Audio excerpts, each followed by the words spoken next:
Whole it to control it. This is my change project for Nursing 449. Hello, my name is Jessica Hawkins, and I'm here to walk you through this presentation today. First, I'd like to talk to you about our community structure. Smith County, Kansas is a rural community. It's built on agriculture and hard work. Nobody says it better than Gilbert Freeling, as he spoke on NTV about the place that we're at, talking about how times have changed a little community called Gaylord, Kansas, that is in Smith County, Kansas. The Indians versus the settlers.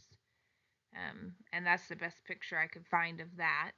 General Smith battled for control of Smith County, Kansas, with Indian tribes of Cherokee and Pawnee. The area was full of nomad Indians, and so there wasn't a predominant Indian group. It became the home predominantly of Russian settlers raising corn, and in later years they switched to wheat due to less labor needs and having more pest resistance. Less labor needs caused a decrease in population.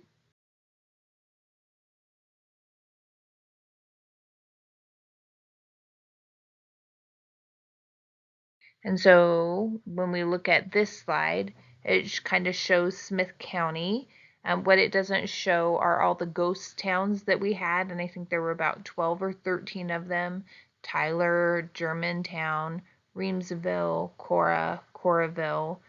Bel Air that's listed here has one person that lives there. Actually, I think there are two people that live in one house, and ironically, that's where my mother grew up. Ethel is also quite small. And so as farming practices became more efficient, we didn't need as much labor. And so a lot of those little towns dissolved. Actually, up by Reamsville, Womer, up in the Thornburg area up there, they had a Sandozen windmill that they had to mill grain, and they actually brought that to town, and it's only one of two I know in the state of Kansas. One would be that Sandozen windmill that we talked about. One would be the geographical center of the 48 contiguous states over by Lebanon. And then the home on the range, cabin, and these two fellers here in this picture I know quite well, and they're sitting there singing that famous song called Home on the Range.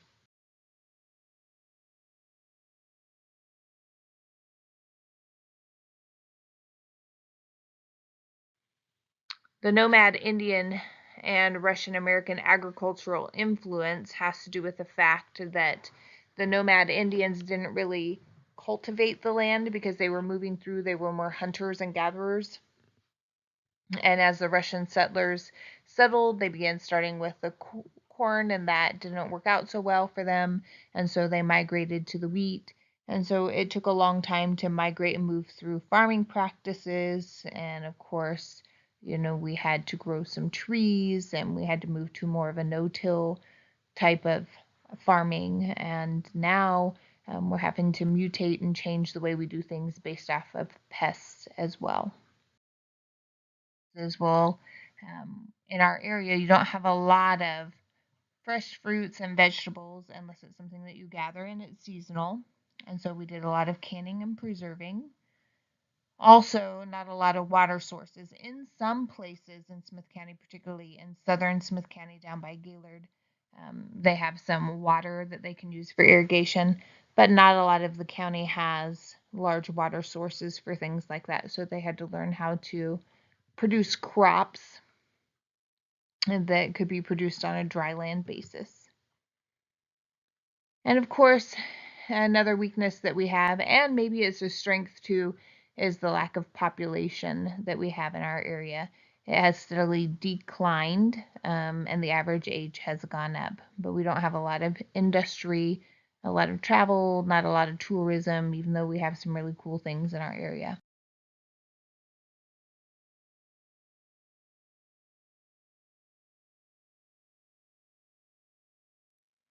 issue that I have is that we teach diabetic patients to eat whole grains and fruit instead of fruit juices and whole veggies, but we do not serve them to the patients in the hospital, nor do we serve it to the hospital staff.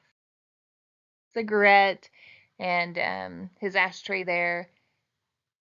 And the reason why this picture is so beneficial to me is about 50% of people that are referred to diabetic education either come once and quit or don't start at all. So it's a really, really hard thing to get invested in.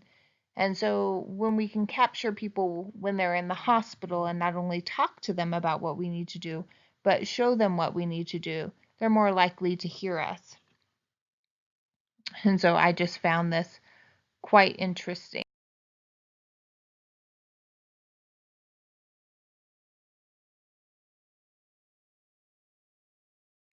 So, does an apple a day keep the doctor away? Well, what we like to teach in our diabetic education program has more to do with Rocky Mountains and rolling hills. And so we talk about when you eat an apple, you have more rolling hills as far as elevation of blood sugar and how quick our blood sugar elevates due to the sugar that we're feeding our body, as opposed to like when we drink apple juice, we'll have more Rocky Mountains. So if you're busy climbing Rocky Mountains all day long, your body's exhausted, but you have a lot more energy when you're maneuvering through rolling hills. So our goal or goals would be to eliminate fruit juice as much as possible and go to whole fruits, and to make sure that the products that we're offering that are grain based or carb based are whole grains when at all possible, like pasta and bread and rice. That we use with our patients often to help them understand what we talked about with the rolling hills and the Rocky Mountains is to find clear glasses. And on the top of each one of the clear glasses, we're going to find two of them, and we're going to cover them with a coffee filter and secure that with a rubber band. On top of one, we're going to put applesauce on top of it, and the other one, we're going to put apple juice. So the faster the fluid hits the bottom of that glass, the faster our blood sugar will go up. And the slower the fluid hits the bottom of the glass, the slower our blood sugar will go up. And what that shows us is just that the more digested, or in the more of a liquid form, a food is given to our body, the easier it is for it to extrapolate sugar or energy. And so we want to try to eat in the most whole form that we possibly can. Also, the fiber will help us slow down our digestion process.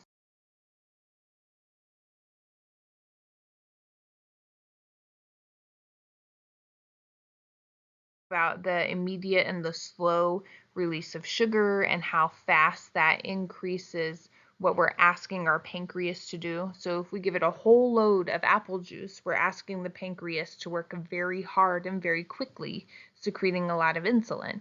When we give it a little bit at a time to digest, such as when we eat applesauce or an apple, then it causes less stress on the pancreas and therefore giving it a break.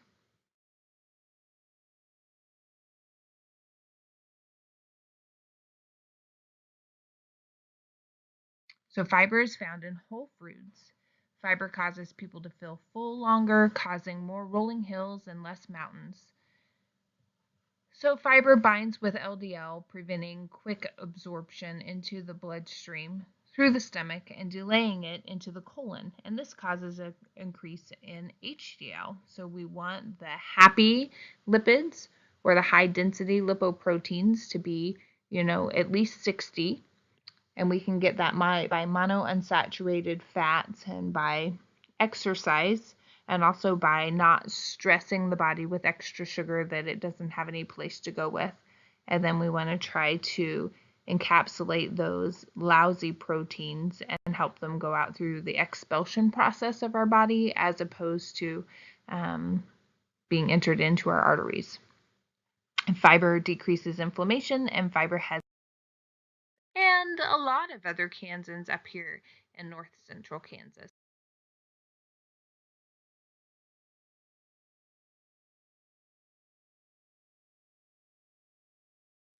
Well, we work hard, and this would be something that we would put on our plate. Do we see whole veggies? Yes. Do we see whole fruit? No, we see fruit juice. And do we see any whole grains at all to help balance the saturated fat that we have in the eggs, the ham, and the sausage? No. So if we would get rid of the fruit juice and add a piece of fruit and add a piece of whole grain bread or 2 pieces of whole grain bread, this would be a very nice meal. So here's our typical Sunday dinner. When we look at that, that looks pretty good. Now, if it was really a typical Sunday dinner, my chicken would be fried, and I don't think there would be any cauliflower or broccoli on this plate. And I probably would have white gravy. And of course, then I would have to have my hot roll with my butter and jelly. And if that wasn't enough, then we have to have dessert. How about apple pie a la mode?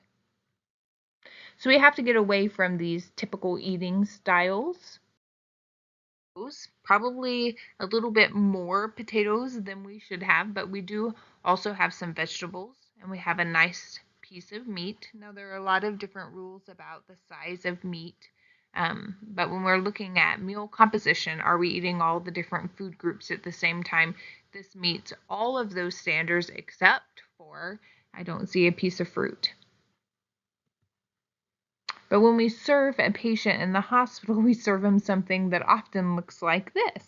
And so we've all seen this. And when we look at this being served to our patient, we have to look at portion size and meal composition.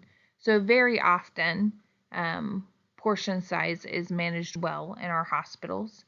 But meal composition sometimes leaves a bit to be desired. I believe I see our fruit back there in the back. It looks like there's pears. So we have our fruit, our vegetable, which is our green beans. We have our meat, and then our carbohydrate. Of course, we have at least 3 carbohydrate sources here, which would be our bread, our pasta, and our cookies there in the back. I have no idea other than to think that perhaps we have coffee there in the mug, and I have no idea what's in the little dish down at the bottom. So to correct this meal, quite simply, what I would do is get rid of the roll and the cookies, and I would get a portion size about the size of a fist, and I would make that whole grain or at least half whole grain pasta. And if I don't know what's in that other container, we probably wouldn't eat that. And that would be a very nice, well balanced meal composition and portion size meal.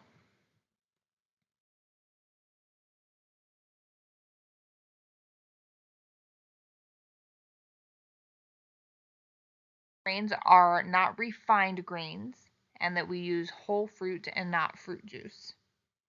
A meal that fulfills the plan your plate concept is a meal that's balanced to help honor your body.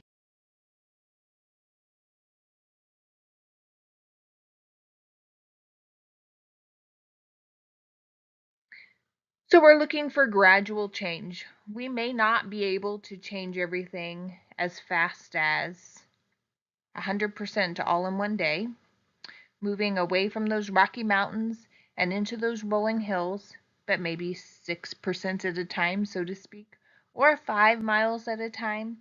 We need to gradually change into more whole grains and more whole fruit. So when I'm talking about gradually changing, some of the things that we teach is half whole grain pasta, half regular pasta, half whole grain rice, half regular rice. We really do try to push the whole grain bread, but there are other options such as a white whole grain bread. And so there are many different things out there that we can use to try to move forward. And the other thing that I've mentioned very briefly is the change in making sure that we're offering this to our hospital staff as well. If it benefits our patients, it will benefit our staff. And it's harder to extrapolate data supporting that. However, there are a lot of grants out there for healthy hospitals that believe that feeding our employees well as getting them to exercise and move, do preventative care, prevents them from being gone from the hospital, missing work, lowers healthcare costs. So this gradual change can be accomplished by the way that we're used to eating and trying to modify that, and trying to find ways to deal with the cost shock or the sticker shock that can be a part of eating more holistically. We have not seen that in our hospital yet as we're investigating our change, but it certainly is something that some of the patients that come in the diabetic education program are concerned about. Cooking new foods, the availability sometimes in these small areas is scarce, and to educate and expose patients and staff to different eating styles and the theories behind the different eating styles. Dietitian, administration, civic groups, medical staff. I've talked and talked until I'm blue in the face. And so now I need a little help from everybody else. It seems that everybody's on board, but I feel like I've been like this little lady in the picture. So cute with her little name tag and her list of everything that she wants to talk about.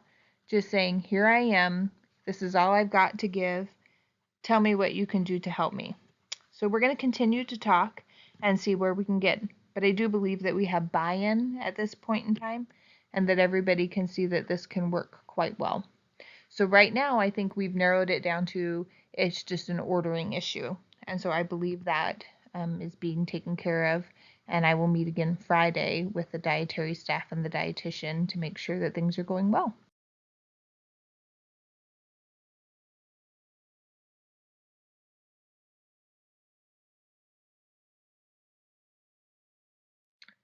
Serving whole grains and not fruit juice is part of what we're talking about here. The truth is, what do we want? Evidence-based science? When do we want it?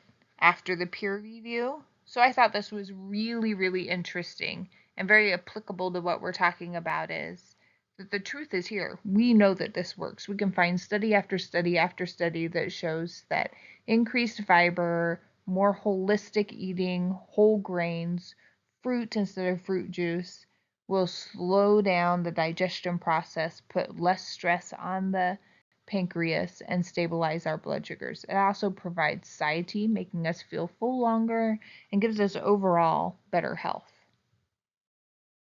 Much.